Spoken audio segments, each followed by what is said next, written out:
Bom dia a todos. Senhor Presidente da Assembleia Geral, Abdullah Shahid, Senhor Secretário-Geral das Nações Unidas, Antônio Guterres, senhores chefes de Estado e de Governo e demais chefes de delegação, senhoras e senhores, é uma honra abrir novamente a Assembleia Geral das Nações Unidas. Venho aqui mostrar o Brasil diferente daquilo publicado em jornais ou visto em televisões. O Brasil mudou e muito depois que assumimos o governo em janeiro de 2019. Estamos há 2 anos e 8 meses sem qualquer caso concreto de corrupção. O Brasil tem um presidente que acredita em Deus, respeita a Constituição, valoriza a família e deve lealdade ao seu povo. Isso é muito. É uma história da base se levarmos em conta que estávamos à beira do socialismo. Nossas estatais davam prejuízos de bilhões de dólares no passado. Hoje são lucrativas. Nosso Banco de Desenvolvimento era usado para financiar obras em países comunistas, sem garantias. Quem honrava esses compromissos era o próprio povo brasileiro. Tudo isso mudou. Apresento agora um novo Brasil, com sua credibilidade já recuperada diante do mundo. O Brasil possui o maior programa de parceria de investimentos com a iniciativa privada de sua história. Programa que já é uma realidade e está em franca execução. Até aqui foram contratados 100 bilhões de dólares de novos investimentos e arrecadados 23 bilhões de dólares em outorgas. Na área de infraestrutura, leiloamos para a iniciativa privada 34 aeroportos e 29 terminais portuários. Já são mais de 6 bilhões de dólares em contratos privados para novas ferrovias. Introduzimos o sistema de autorizações ferroviárias, o que aproxima nosso modelo ao americano. Em poucos dias recebemos 14 requerimentos de autorizações para novas ferrovias, com quase 15 bilhões de dólares em investimentos privados. Em nosso governo, promovemos o ressurgimento do modal ferroviário. Como reflexo, menor consumo de combustíveis fósseis e redução do custo do Brasil, em especial no barateamento de produção de alimentos. Grande avanço vem acontecendo na área do saneamento básico. O maior leilão da história do setor foi realizado em abril, com concessão ao setor privado dos serviços de distribuição de água e esgoto no estado do Rio de Janeiro. Temos tudo o que o investidor procura: um grande mercado consumidor, excelentes serviços, tradição de respeito a contratos e confiança no nosso governo. Também anuncio que nos próximos dias realizaremos o leilão para a implementação da tecnologia 5G no Brasil. Nossa moderna e sustentável agricultura de baixo carbono alimenta mais de 1 bilhão de pessoas no mundo e utiliza apenas 8% do território nacional. Nenhum país do mundo possui uma legislação ambiental tão completa quanto a nossa. Nosso Código Florestal deve servir de exemplo para outros países. O Brasil é um país com dimensões continentais, com grandes desafios ambientais.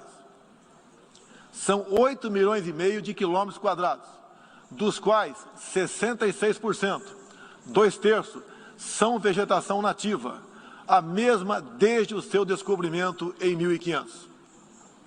Somente no bioma amazônico, 84% da floresta está intacta, abrigando a maior biodiversidade do planeta. Lembro que a região amazônica equivale à área de toda a Europa Ocidental. Antecipamos de 2060 para 2050 o objetivo de alcançar a neutralidade climática. Os recursos humanos e financeiros destinados ao fortalecimento dos órgãos ambientais foram dobrados, com vistas a zerar o desmatamento ilegal. E os resultados desta importante ação já começaram a aparecer. Na Amazônia, tivemos uma redução de 32% do desmatamento no mês de agosto, quando comparado a agosto do ano anterior. Qual país do mundo tem uma política de preservação ambiental como a nossa? Os senhores estão convidados a visitar a nossa Amazônia. O Brasil já é um exemplo na geração de energia, com 83% advinda de fontes renováveis.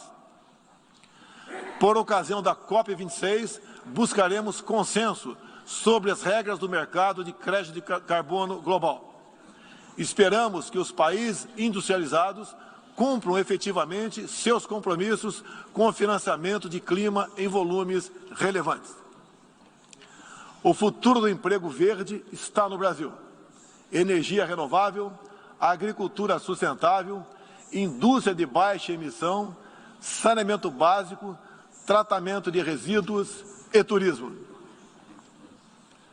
Ratificamos a Convenção Interamericana contra o Racismo e formas correlatas de intolerância. Temos a família tradicional como fundamento da civilização. E a liberdade do ser humano só se completa com a liberdade de culto e de expressão.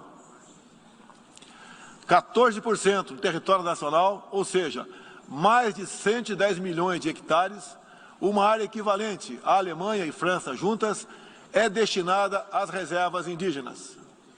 Nessas regiões, 600 mil indígenas vivem em liberdade e cada vez mais desejam utilizar suas terras para a agricultura e outras atividades. O Brasil sempre participou em missões de paz da ONU, de Suez até o Congo, passando pelo Haiti e Líbano. Nosso país sempre acolheu refugiados. Em nossa fronteira com a vizinha Venezuela, a operação acolhida do governo federal já recebeu 400 mil venezuelanos deslocados devido à crise político-econômica gerada pela ditadura bolivariana. O futuro do Afeganistão também nos causa profunda apreensão. Concederemos visto humanitário para cristãos, mulheres, crianças e juízes afegãos. Nesses 20 anos dos atentados contra os Estados Unidos da América, em 11 de setembro de 2001, reitero nosso repúdio ao terrorismo em todas as suas formas. Em 2022, voltaremos a ocupar uma cadeira no Conselho de Segurança da ONU. Agradeço aos 181 países, em um universo de 190, que confiaram no Brasil. Reflexo de uma política externa séria e responsável, promovida pelo nosso Ministério das Relações Exteriores. Apoiamos uma reforma do Conselho de Segurança da ONU, onde buscamos um assento permanente. A pandemia pegou a todos de surpresa em 2020. Lamentamos todas as mortes ocorridas no Brasil e no mundo. Sempre defendi combater o vírus e o desemprego, de forma simultânea e com a mesma responsabilidade. As medidas de isolamento e lockdown deixaram um legado de inflação, em especial nos gêneros alimentícios no mundo todo. No Brasil, para atender aqueles mais humildes, obrigados a ficar em casa por decisão de governadores e prefeitos e que perderam sua renda, concedemos um auxílio emergencial de $800 para 68 milhões de pessoas em 2020. Lembro que terminamos 2020, ano da pandemia, com mais empregos formais do que em dezembro de 2019, graças às ações do nosso governo com programas de manutenção de emprego e renda que nos custaram cerca de 40 bilhões de dólares. Somente nos primeiros 7 meses deste ano, criamos aproximadamente 1.800.000 novos empregos.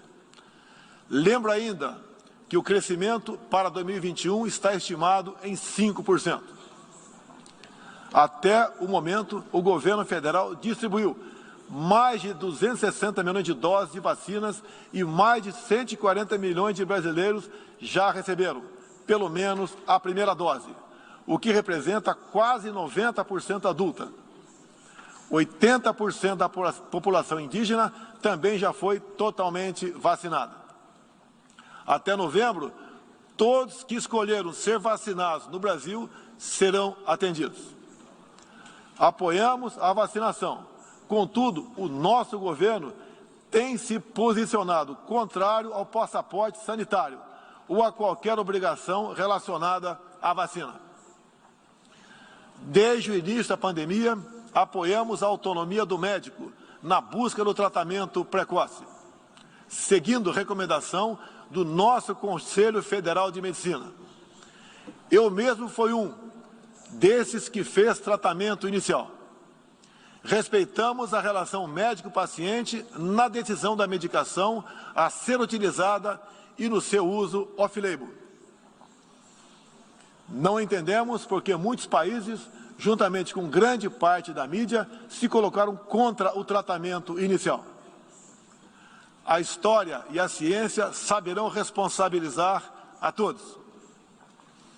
No último 7 de setembro, data da nossa independência, milhões de brasileiros, de forma pacífica e patriótica, foram às ruas, na maior manifestação de nossa história. Mostrar que não abre mão da democracia, das liberdades individuais e de apoio ao nosso governo. Como demonstrado, o Brasil vive novos tempos. Na economia, temos um dos melhores desempenhos entre os emergentes.